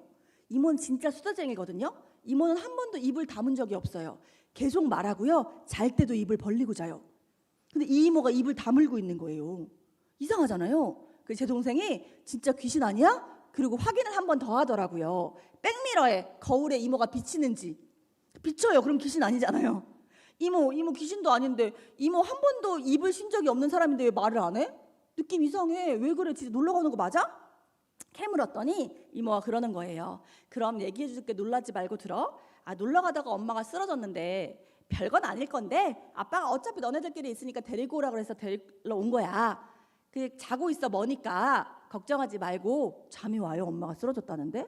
저희가 도착한 곳은 강원도 원주에 있는 종합병원이었고요. 저희가 도착했을 때 엄마는 인공호흡기를 꽂고 중환자실로 옮기고 있는 중이었고요. 의사 선생님 뇌하 각막하 출혈, 뇌출혈이 이미 시작돼서 쇼크가 와서 그 안에서 터진 지가 시간이 경과가 돼서 3일을 못 넘길 것입니다. 그러는 거예요. 드라마에서 봤던 대사잖아요. 무슨 일이 있었냐면 고속버스를 타고 아빠 친구들이 그랬대요. 막 먹을 걸 주시면서 아이고 재수 씨 이제 고생이 끝났네요. 우리 아빠 일하겠다고 하니까. 재환이가 일하겠다고 하니까 이제 고생 끝났네요. 이거나 드세요. 그리고 쌈을 싸서 주셨는데 먹다가 목이 막힌 것 같아서 물을 드리려고 하는데 뒤로 넘어갔대요. 의사 선생님이 이미 출혈이 시작되고 있었고 그 쇼크 때문에 다시는 회상할 수 없는 상태가 됐다는 거예요. 안 믿기죠. 왜냐하면 제가 난방 빌려줄 때 엄마 10,000원 줘 그랬을 때가 오후 3시고요. 병원에 도착했을 때가 새벽 2시예요. 반나절이 안 지난 거예요. 하루가 안 지난 거예요. 근데 엄마가 이렇게 누워있으니 안 믿기잖아요. 그런데 엄마는 정말 중환자실로 들어갔고요. 하루에 3번밖에 면회할 수가 없대요. 저희 목사님한테 전화했죠. 목사님 이런 일이 있는데 저 어떡해요? 목사님이 큰 병원에는 예배실이 있기 마련이래요. 직원들이 예배할 수 있게. 그러면 너 몇 시간과 몇 시간 사이에 예배실에 가서 기도해. 목사님이 여기서 기도할게. 그러셨어요. 그래서 정말 목사님의 말을 듣고 간호사 언니한테 물어봤죠. 여기 예배실이 있어요? 밑에 있대요. 그래서 몇 시간과 몇 시간 사이에 내려갔어요. 되게 작은 예배실이었는데요. 문을 열고 의자에 앉아서 기도할 생각이었거든요. 근데 문을 열고 딱 예배실에 들어오는데 하나님한테 너무 화가 나는 거예요. 용서하고 들으세요. 제가 항상 기도했거든요. 아버지 먼저 돌아가시게 해달라고. 근데 우리 엄마잖아요. 우리 엄마 49살이었어요. 말도 안 되잖아요. 교회 간 지 3개월이에요. 우리 엄마 진짜 천사처럼 다녔단 말이에요. 목사님 우리 교회 주신 선물이라고. 본인 개척의 그 역사에 너무 이런 큰 선물을 주셔서 열 영혼이 안 부럽다고 하셨거든요. 그런 엄마예요. 제가 제 옆자리, 제가 항상 아는 옆자리에 딱 3개월 앉았단 말이에요. 이게 말이 안 되잖아요. 게다가 우리 엄마 꿈이 뭐예요? 살림만 하는 거. 이제 장사 안 할 날이 앞두고 있잖아요. 이건 너무 가혹하잖아요. 제가 너무 화가 났어요. 저희 목사님이 여기는 올라오지 못하겠거든요. 우리가 여기서 막 뭐 먹고 그러다가 혼나가지고. 그런데 제가 너무 화가 나니까 그냥 여기를 올라왔어요. 그리고 여기 벽에 십자가 붙어 있잖아요. 십자가를 막 뜰 듯이 막 흔들면서 하나님께 화를 내기 시작했어요. 하나님 도대체 왜 이러세요? 제가 아버지 먼저 데려가시게 해달라고 그렇게 기도했고, 제가 그 기도는 진짜 회개하지만 하나님 아시잖아요, 저의 상황을. 근데 엄마는 아니죠. 우리 엄마 50도 안 됐어요. 하나님 모르세요, 우리 엄마 나이를? 막 이러면서 화를 냈어요. 근데 제가 육안으로 봐도 엄마의 상태가 면회할 때마다 안 좋아지는 게 보이는 거예요. 그러니까 점점 더 저는 예배 시간과 예배 시간 사이에 가서 막 화를 낸 거예요. 그리고 정말 3일째가 됐어요. 너무 불안하죠. 3일을 못 넘길 거라 그랬잖아요. 너무 불안해가지고 3일째 되는 날 또 막 화를 내고 있었거든요. 그런데 제가 막 여기서 화를 내고 있으면 뒤에 누군가 온 것 같은 느낌이 드는 거예요. 돌아봤는데 아무도 없거든요. 또 막 기도를 하고 있으면 누가 온 것 같아요. 돌아보면 또 아무도 없어요. 이제 겁이 많다고 말씀드렸잖아요. 무서운 거예요. 그래서 예배 시간도 면회 시간도 다 됐고 해서 내려왔어요. 내려오다가 중간쯤에 딱 가고 있었는데 중간쯤에 제가 걸음을 옮겼을 때 너무 선명한 음성 한마디를 들어요. 저는 난생 처음, 그리고 지금까지도 들은 적 없거든요. 그래서 현상을 확대하지는 마세요. 제가 너무 간절하니까 아마 너무 선명하게 그렇게 말씀하셨던 것 같아요. 저는 지금도 그 음성이 기억나거든요. 딱 이 한마디였어요. 선아야, 천국에서 사는 것이 영원히 사는 것임을 네가 알지 못하느냐? 제가 딱 멈춰 있다가 대답 안 했어요. 나중에 저희 청소년들한테 얘기해 줬더니 와, 하나님 말도 씹는다고 저보고 무서운 사람이래요. 근데 여러분 아시겠죠? 천국에서 사는 것이 영원히 사는 것임을 네가 알지 못하느냐? 알아요 하면 데려가신다는 거잖아요. 몰라요는 못하죠. 거짓말이잖아요. 그래서 대답을 안 하고 막 나왔어요. 나중에는 그냥 저희 목사님과 얘기하다가 예수님이 함께 와서 기도해 주셨던 거 아닐까? 라는 생각을 목사님과 저와 나눴는데요. 엘리베이터를 타고 이제 올라가야 돼요, 중환자실에. 근데 저희 엄마가 설교 들으면 본인이 이해 못하는 줄 알고 저한테 계속 물어봤다 그랬잖아요. 그 전주 2주 전에 너무 우연히 목사님이 영생에 관한 설교를 하셨어요. 우연은 없으니까요. 근데 우리 엄마가 그 설교를 듣고 나서 천국의 삶이 궁금해진 거예요. 제가 신앙의 선배니까 저한테 뭐라고 물으셨냐면, 선아야, 오늘 말씀은 우리가 천국에서 살 수 있고 천국에 가면 영원히 행복하다고 하신 거야? 그러는 거예요. 엄마 이제 엄청 설교 잘 듣네? 맞아. 그러면 너가 나보다 교회 더 먼저 많이 다녔으니까 네가 생각하기에 천국에서 삶은 얼마나 행복해? 엄마가 지금 제일 행복한 게 뭐야? 나? 장사 안 나가고 너랑 떡볶이 해 먹고 떠드는 거. 그러면 그 행복이 뭔지라고 해봐. 여러분 아세요? 우리가 진짜 행복한 건 요거예요. 요거. 적금께서 냉장고 살 때 잠깐 행복하신 거, 그거보다 큰 거, 내 손주가, 내 아들이 내 앞에서 잠깐 말도 안 되는 소리 하며 웃는 그 순간, 그게 집을 들어간 것보다 훨씬 더 행복한 요 먼지만한 거, 그거 진짜 많이 주셨거든요, 하나님이. 근데 우리 자꾸 안 크다고, 사람들한테 보이는 거 아니라고 자꾸 이거 없는 것처럼 생각하는데, 여러분 우리가 사는 이유는 이거였어요. 우리 엄마가요, 가게도 망하고 지금 답도 없는 인간이 가게 다시 주시는 게 아니고요, 너랑 떡볶이 해 먹고 떠드는 거, 그거래요. 그래, 엄마 그 행복을 뭔지라고 하자. 그러면 천국에서 누릴 수 있는 행복은 저희 집에서 멀리서 보면 63빌딩이 보여요. 63빌딩만 한 거야, 천국에서 행복은. 그래서 저희 엄마가 저한테 뭐라고 그러셨냐면, 그럼 나도 갈래. 제가 그랬어요. 엄마 갈 수 있어? 목사님이 아까 그러셨잖아. 나중 믿었다고 못 가는 거 아니라고. 그러니까 지금부터 우리 같이 잘 믿으면 갈 수 있어. 나 꼭 갈 거야. 꼭 갈 수 있다니까? 저는요, 제가 꼭 갈 수 있다고 한 건 뭐예요? 100살 때 가라 그런 거지. 49세 때 가라 그런 건 아니잖아요. 근데 여러분, 제가 받은 음성이 있죠? 그 대화가 떠오르죠? 그러니까 뭘 못하겠냐면 중환자실 가서 제가 항상 그랬거든요. 엄마 가지 마, 견뎌. 일어날 수 있지? 엄마 강하잖아? 눈 뜰 수 있어? 계속 그랬거든요. 그 말을 못하겠는 거예요. 그래서 제가 그때 면회 시간에 가서 이렇게 말했어요. 엄마, 혹시 엄마가 너무 가고 싶고 하나님이 너무 부르시는데 내가 너무 붙잡아서 못 가는 거면 가도 돼. 왜냐면 목사님이 그러셨잖아. 거기의 시간은 우리의 시간과 다르다고. 그걸 내가 생각하면 여기서 내가 100살까지 살다 가도 엄마는 며칠만 기다려도 우리가 만날 수 있다는 얘기 같거든. 그러면 그럴 수도 있고, 무엇보다 거기의 시간은 헤어짐이 없다고 하셨잖아. 그러면 우리가 한 번 만나면 거기서 다시 헤어질 일은 없는 거니까 그러면 가 있어도 돼. 근데 엄마 가기 싫은데 하나님이 오라고 하면 좀 우겨봐. 그래서 여기 좀 있어. 그러면 내가 어떻게든지 학교 그만두고 알바하고 해서 엄마 병원이 될 테니까 나는 좀 같이 있고 싶어. 그래도 가고 싶으면 더 이상 붙잡지는 않을게. 그 얘기를 오가면서 했어요.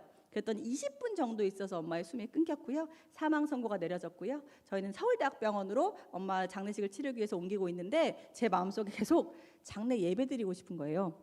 저희 집은 아무도 없거든요. 믿는 사람이. 장례 예배 드리고 싶다. 저희 아버지는 그날도 술 취해 계셨어요. 그래서 서울대병원으로 옮겼을 때 제가 아버지한테 그랬거든요. 그냥 맞을 각오하고, 아버지 죄송한데요. 엄마가 아버지 몰래 제가 가자고 해서, 엄마는 잘못 없고 제가 가자고 해가지고 엄마랑 교회를 다녔는데요. 엄마가 장례식은 예배로 하고 싶을 것 같은데 허락해 주시면 안 될까요? 저희 아버지가 술이 취해서 그냥 저기서 하든가. 저기가 어디였냐면 장례식장이 여기 있고요. 식당이 여기 있어요. 근데 그 가운데 공간이 틈새 공간이 있었어요. 그러니까 짜투리 공간.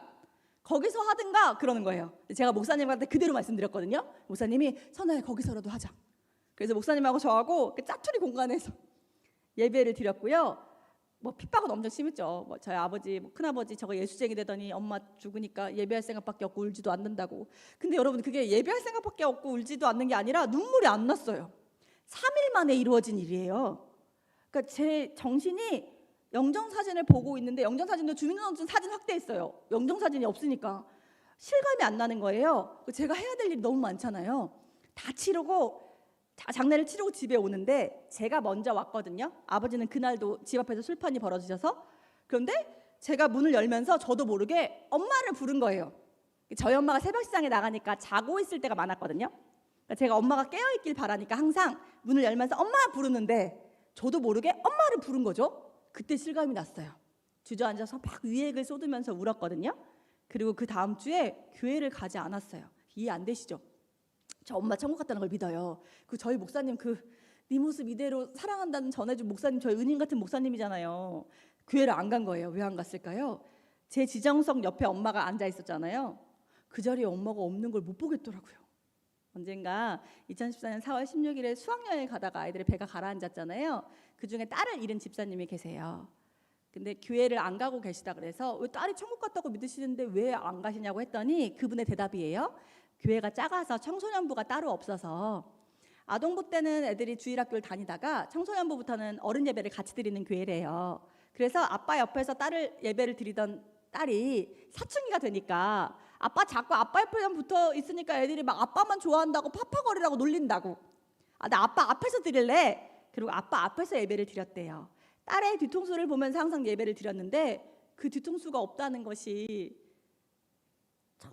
그 모습을, 그걸 인정할 수 있는 시간이 아직 오지 않았다고 하셨는데, 믿음이 없다고 판단하실 수도 있지만 저는 그게 너무 공감이 됐어요. 옆에 엄마가 없다는 게 너무 인정을 못 하겠는 거예요. 그게 몇 주를 교회를 못 가다가 문득 저도 모르게 입에서 튀어나온 말이 있어요. 집에 가다가 지옥이야.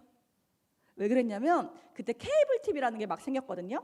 저희 아버지가 갑자기 목탁 소리를 듣기 시작하시는 거예요. 불교 방송이 자기의 마음에 좋다고. 저는 막 두통이 오고요. 갑자기 반찬이 마음에 안 들면 뒤집어 엎으시는 거예요. 전 동생들을 먹여 살려야 되는데 갑자기 20대 초반 애가 막 갑자기 밥을 해야 되고, 아빠는 막 엄청 얻고 집에 오면 불교 소리가 들리고, 저는 막 보혈 찬송을 귀에 꽂고 막 대적을 하고 있는 거예요. 제가 얼마나 힘들었겠어요. 그래서 가다가 저도 모르게 지옥이야 라는 말이 딱 나왔거든요. 그 말이 딱 나오는 순간 제 뒤통수를 딱 치는 생각이 있었어요. 여러분, 뭐야, 나는 하나님하고 엄마랑 같이 없네. 여러분, 우리 하나님 천국에 있고 우리 엄마 천국에 있는데 내가 지옥이면 우리 따로 있는 거잖아요. 여러분이 일산에 계시고 저 구로에 있는데 우리 하나님 나라를 살면 형제 자매인 거 아니에요? 필리핀에 계신 선교사님과 우리가 물리적 거리는 달라도 그 하나님의 나라를 사모하면 우리 같이 천국을 사는 사람들 아니에요? 근데 저는 지옥이더라고요. 그때 문득 하나님이 이걸 바라시지 않겠다는 생각이 들었어요. 그래서 다시 성경을 읽기 시작했는데 그때 제 눈에 띄게 한 말씀이 아까 봉독하신 말씀이에요. 누가복음 17장 20에서 21절. 묻죠, 바리새인들이. 도대체 하나님의 나라는 어디 있습니까? 하나님 말씀하세요. 야, 이 녀석들아, 여기 있다 저기 있다 좀 하지 마. 너희 안에 이미 줬잖냐. 그 말씀이 제 마음을 탁 치면서 하나님 엄마는 데려가셨지만 나에게도 천국을 살라고 주신 사명이 있는데 내가 계속 지옥이구나라는 생각이 들어서 제가 그때 일기에 천국을 사는 사람이 되자라고 적고요. 매일 왜 천국인지를 찾기 시작했어요. 뭐가 있었겠어요. 찾아지더라고요. 제가 요리책 보고 한 반찬을 동생이 맛있게 먹어요. 잠깐 천국이에요. 아빠가 없으면 우리들끼리는 또 너무 사이가 좋아요. 형제들하고 또 재미있게 막 노는 거예요. 그것도 천국이에요. 제가 뭔가를 해줄 수 있다는 사실, 또 사랑을 받는다는 사실이 매번 확인되는 가정이었어요. 우리 형제들끼리는. 그런데 제가 계속 지옥만 보고 있더라고요. 여러분, 세상엔 지옥이 있어요. 이만하거든요. 여러분들이 이것만 보고 지옥하고 큐티하시고 지옥하고 묵상하시면 온 세상이 지옥이 되죠. 근데 여러분, 천국도 있어요. 이만하거든요. 근데 이거 자꾸 작게 만들어서 주머니에 넣고 자동차 키보다 작게 만드셔서 숨겨 다니시면 여러분은 지옥을 사는 사람이지 천국을 사는 사람들이 되지 않는 거더라고요. 제가 그래서 그걸 계속 묵상하면서 나중에 극동방송에서 작가로 봉사해달라는 연락이 왔을 때 드라마를 써달라고 했거든요. 그래서 제가 정한 제목이 천국을 사는 사람들이었어요. 천국을 갈 사람들 말고요, 천국을 지금 사는 사람들. 그래서 저는 그때도 사실 믿음이 막 좋진 않아서요. 부자들이 보내면 어떡하지? 너무 잘 사는 사람들이 보내는 거 아니야? 라고 생각했거든요. 그래서 되게 신기하게요, 절대 천국이지 않은 사람들이 보냈어요. 이런 사연이 있었어요. 한 분이 트럭 운전을 하는데 사고가 크게 났어요.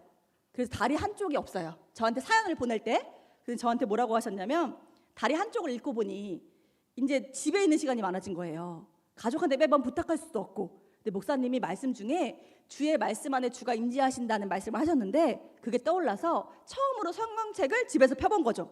보통 성경책은 뭔지 후 불어서 탁 치고 교회만 갖고 가잖아요. 저만 그런 거 아니죠? 성경책을 집에서 처음 폈는데 진짜 주의 말씀 안에 주가 임재하심을 느끼셨대요. 저한테 뭐라 그러셨냐면, 사람들은 다리 한쪽 잃은 장애인이라고 하겠지만 저는 천국에선 뛰어놀 수 있는, 천국에선 그럴 거 아니에요. 영혼으로 가니까. 천국에선 뛰어놀 수 있는, 그리고 지금 천국을 이제서야 찾은 천국 백성입니다라고 보내신 거예요. 또 한 분은요, 처음부터 너무 부자였대요. 본인이 태어나면서부터 60평 이하에서 살아본 적이 없대요. 근데 사업이 안 된 거예요. 그래서 처음으로 집도 절도 없어진 거예요. 그래도 교회니까 절보다는 기도원이라고 할까요? 집도 기도원도 없어진 거예요.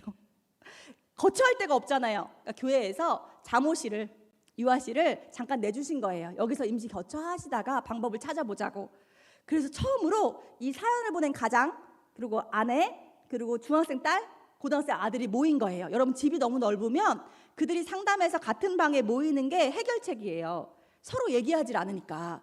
근데 너무 어색하잖아요. 한 방에 오랜만에 모인 거예요. 그러니까 중학생 딸이 그러더래요. 아빠, 우리 너무 어색하니까 예배나 드릴까? 무슨 예배? 우리 청소년부 목사님이 가정 예배 드리는 거 가르쳐 줬는데 아빠 너무 시간 없어서 우리 한 번도 못 했잖아. 그거 한 번 하자, 어색하니까. 너 할 줄 알아? 목사님이 가르쳐 주셨다니까? 그래, 해봐. 중2 딸의 집도하에 가정 예배를 처음으로 드렸대요. 근데 끝에가 서로의 기도 제목을 나누는 거였던 거예요. 그러니까 기도 제목을 나누는데 아들이 공부를 너무 잘했대요. 그래서 막 우리 아들은 서울대 갈 거라고 연고대 갈 거라고 자랑했는데 알고 보니까 이 공부 강박 때문에 우울증 약을 먹고 있다는 걸 그날 처음 아셨대요. 아내가 돈을 잘 벌어다 줬으니까 행복하다고만 생각했는데 남편을 너무 볼 수가 없어서 이혼 서류를 3번이나 띄어놨다는 걸 그날 처음 알았대요. 중2 딸이 사춘기여서 말을 안 하는 줄 알았더니 사춘기여서가 아니고 아빠가 너무 시간이 없는 게 너무 불만이어서 삐진 척을 했었다는 걸 그날 처음 알았대요. 손을 잡고 기도하는데 두셋이 모인 곳에 성령이 임한다더니 진짜 성령과 함께하는 어떤 부흥회보다 은혜로운 예배를 드리셨대요. 그리고 저한테 사연을 보낼 때는 18평짜리 임대 아파트에 들어가실 때였거든요. 뭐라고 하셨냐면 60평에도 천국을 주셨을 텐데 너무 넓어서 우리가 못 보니까 좁고 진하게 보라고 이 장막을 허락하신 것 같습니다. 사람들 눈에는 사업이 망해 패배한 실패자일 수 있겠지만 저는 사업 그까이 거 하나 주고 천국을 얻은 천국 백성입니다 라고 했어요. 사연들을 쭉 봤다가 제가 너무 울었어요. 울다가 제가 깨달은 게 있어요. 여러분, 하나님은 문제를 뿅 하고 해결해 주시지 않습니다. 하나님은 여러분의 고통을 뿅 하고 가져가시지 않을 거예요. 그런데 고통 속에서 같이 울어주실 거고요. 미안하다, 너가 이거 해야 조금 잘하거든. 나 너가 좀 잘해서 맡길 게 진짜 있는데 미안해. 이 문제가 있어야 너희 가정이 하나가 되지 않겠니? 너희가 그거 같이 의논하면서 너희가 다시 나를 찾지 않겠니? 그래서야 라고 말씀하고 계신데 우리는 왜 하나님 있는데 문제가 있지? 왜 이러지? 또 지옥인가? 라고 자꾸 지옥으로 향하는 마음을 붙잡지 못하는 것 같아요. 여러분, 하나님은 여러분에게 천국을 주셨어요. 살아있음을 주셨고요. 아직 내 가족의 살아있음을 아직 주셨고요. 우리 아이들이 살아서 와요. 가끔 복장도 마음에 안 드실 수 있어요. 가끔 머리 모양도 마음에 안 드실 수 있어요. 가끔 쟨 왜 저러나 싶을 수도 있죠. 왜요? 인간의 마음은 좁아서 저 아이의 마음에 들을 만큼 우리가 성화되지 않았기 때문이지만 하나님은 그 아이들에게 이렇게 말씀하실 거거든요. 네 모습 이대로, 지금의 모습 이대로 내가 먼저 사랑한다. 그리고 그렇게 교회에 오게 되신 분들이 여러분들이십니다. 여러분들에게 먼저 하나님이 하셨어요. 여러분들의 모습 그대로 더 잘 살지 않아도, 더 예뻐지지 않아도, 더 날씬해지지 않아도, 더 나한테 막 더 해주지 않아도 다 너의 이 모습 그대로 너를 사랑해 라는 마음, 그 마음 하나만 다음 세대에 전달해 주시면 어떨까라는 생각이 듭니다. 제가 PPT 들었었는데 혹시 준비되어 있나요? 네, 제가 소설을 쓸 때는 이름을 좀 달리 써요. 오하루라는 이름을 쓰는데 왜 그러냐면 제 문창가에 교회 다니는 오빠가 한 명 있었거든요. 근데 그 오빠랑 너무 잘 지냈겠죠. 교회 다니는 인간이 별로 없는 글쟁이들 사이에서. 근데 그 오빠를 너무 일찍 하늘로 데려가셔서 그 오빠가 지어준 오하루라는 이름으로 소설을 쓰는데 지읒시읒 키읔 리을이라는 제목은 재생크림은 아니고요. 주스콜라도 아니에요. 점심 카레도 아니고요. 자살클럽이에요. 우리나라에 죽고 싶은 아이들을 불러다가 정말 죽음을 도와주는 나쁜 어른들이 있었거든요. 그래서 그게 너무 화가 나서 죽고 싶은 아이들을 불러다가 살려주는 살자클럽이라는 뜻으로 소설을 쓰고 있는데요. 저곳에 저런 대사가 나와요. 누구나 널 사랑할 수는 없지만 널 사랑해줄 누구는 있어. 모두 널 사랑할 수는 없지만 널 사랑해줄 한 사람은 있어. 그게 교회에 있으면 좋겠어요. 그래서 걔가 교회 왜 가라고 아이들한테 물을 때 저희 권사님이 우리 할머니처럼 해주세요. 사실은 수정이네 할머니인데. 그 말 한마디가 우리 교회를 조금 더 풍성하게 해주지 않을까라는 생각을 하게 합니다. 다음 넘겨주세요. 대사 하나 더 있지 않나요? 네, 이런 대사도 있어요. 우리 모두 지옥의 끝에서 살았잖아. 지옥의 끝까지 갔는데 서로를 만났잖아. 심지어 서로를 살리고 그걸 보면 우리도 모르는 사이에 천국이 시작되고 있는 것 같지 않아? 우리가 지옥의 끝까지 걸어가다가 살짝 지나치니까 천국이 시작된 거지. 우리도 모르게. 이건 여러분 애들 보고 제가 썼어요. 애들이 진짜 웃긴 게요. 쉼터가 있어요. 10년 이상 폭력을 당한 애들이에요. 그럼 너무 아프겠죠. 그리고 우리가 모여서 자기들이 폭력을 당한 얘기를 나눠요. 너무 마음이 아프잖아요. 그러다가 제가 얼마 전에 한 청소년들하고 손톱을 칠했거든요. 막 울면서 얘기하다가 한 친구가 쌤 내일 했어요? 귀엽네? 그리고 웃어요. 애들이요 막 울다가요 아이스크림 주잖아요. 브라복권 딸기맛 새로 나왔어요? 그리고 웃어요. 여러분, 애들은요 막 울다가요 너 우는 거 개 웃겨? 그리고 웃어요. 애들은요 울다가 너 우는 거 푸바오 같아 이러면서 웃어요. 여러분, 애들은요 너무 아픈 상황과 환경이 있어도 자꾸 그 웃음을 만들어내더라고요. 그냥 낙엽이 굴러가는 것에도 웃더라고요. 그런데 그게 우리는 없나요? 있어요. 모리와 함께한 화요일이라는 소설이 있거든요. 거기서 20대 여자가 50대 여자한테 물어요. 내 젊음이 부럽지? 50대 여자가 이렇게 대답해요. 아니, 20대 여자가 짜증났어요. 내가 왜 안 부러워? 그런데 50대 여자의 대사예요. 네 마음속에는 10대와 20대밖에 없지. 내 마음속에는 10대와 20대와 30대와 40대와 50대가 더 있어. 네가 왜 부럽니? 여러분, 마음속에 10대 있어요. 아이들을 보면 눈살이 찌푸려지시는 50대 60대도 있으시지만 마음속에 아이고 저 녀석들 머리는 그래도 되게 귀엽다. 아이고 저 녀석들 저거 되게 오물오물 먹네 라고 보아주는 그 10대의 친구가 되어주실 수 있는 10대가 있단 말이에요. 막 아픔을 위로하다가도 아이고 너 그 목걸이 예쁘다? 그러면서 웃으시는 10대 있으시잖아요. 그 10대들을 숨기지 마세요. 많이 꺼내주셔서 아이들과 함께하는 천국을 누려주셨으면 좋겠습니다. 마지막으로 제가 영상 하나 보여드리고 마무리할 건데요. 이 노래는 너무너무 아픈 친구랑 같이 만든 노래예요. 그 10년 이상 폭력을 당한 친구인데 이 친구에게 폭력을 저지른 가해자가 아버지가 교회를 다니셨어요. 너무 교회 가기 싫겠죠. 안 갔어요. 어느 날 저한테 쌤 다시 교회 갈게요 그러는 거예요. 제가 오히려 왜 가 그랬어요. 가지마. 갈래요. 왜? 이 아이가 저한테 이렇게 얘기했어요. 쌤 내가 오래오래 생각해 보니까 하나님이 나한테 그런 거 아니잖아. 여러분 우리는 교회 다니는 사람 하나 싫으면 교회 나오기 싫잖아요. 어느 모임에 누구 한 명 싫으면 그 모임 나오기 싫잖아요. 근데 여러분 애들은 아니더라고요. 애들은 알더라고요. 하나님을 오해하게 한 사람이 있긴 하지만 하나님이 나한테 그런 건 아니잖아. 제가 그래서 엄청 회개했어요. 그리고 그 녀석하고 제가 너무 좋아하는 성경 구절을 가지고 오늘의 은혜라는 찬양을 만들었는데 사실 음원으로 녹음해서 되게 기계가 잘 만져준 노래가 있는데 그것보다 그 아이가 불면증에 시달리면서 자기가 피아노 뚱땅거리면서 음도 막 틀리면서 저한테 녹음해준 영상이 있어요. 저는 이상하게 그게 더 좋아서 그 영상 보여드리고 제가 기도하고 마치도록 하겠습니다. 틀어주시고요. 불 좀 꺼주시면 좋을 것 같아요.